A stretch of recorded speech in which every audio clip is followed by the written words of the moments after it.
էր հրապարակել, ասում են մայիսի 28-ին զորահանդես են անում։ Երևի այլևից թույլտվություն են խնդրել, այս 5 տարվա մեջ առաջին անգամ հասկանում են, որ ժողովուրդը ամենաշատը անվտանգության կարիք ունի, չեն կարողանում բացատրել այդ 8 միլիարդը, որ ավելացրել են պետական պարտքին, ինչ են արել, ասում են դե ամսի 28-ին զորահանդես կանենք, ցույց կտանք մեր գնած զենքերը, մի քիչ էլ բան կանենք, դրական իմիջ կստեղծենք, կասենք, որ անվտանգություն ենք ապահովում։ Ժողովուրդ ջան, նա խաբում են, այդ 8 միլիարդով իրանք զենք չեն առել, անգամ պաշտոնական թվերը որ նայում ես 1/3-ն էլ չի կազմում ու միջև հիմա չեն կարողանում պատասխանել այդ 8 միլիարդը վերջը ինչ են արել։ 8 միլիարդով Հայաստանում հնարավոր է թրիփեր կառուցել, հնարավոր է քաղաքներ կառուցել, ատոմակայաններ կառուցել, այս Դիլիջանի թունելը որ կա, չգիտեմ, պարոն նախագահ գործի ասի հաշվարկները քանի այդպես թունել հնարավոր կառուցել, որից ոչ մեկը չի կառուցվել։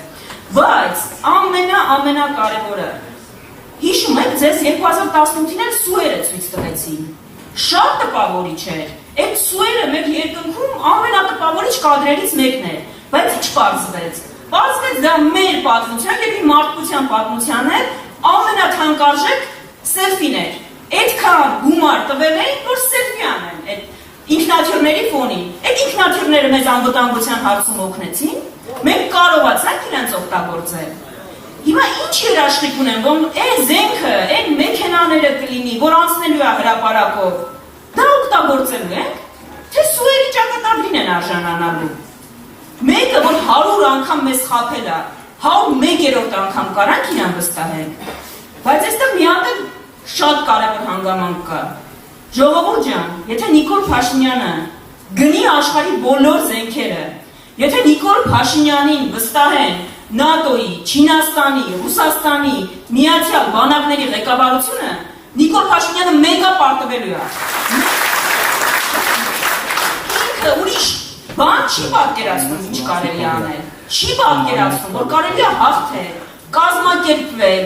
պաշտպանել, չի պատկերացնում, ոնց կարելի է Ադրբեջանը մի բան ասի,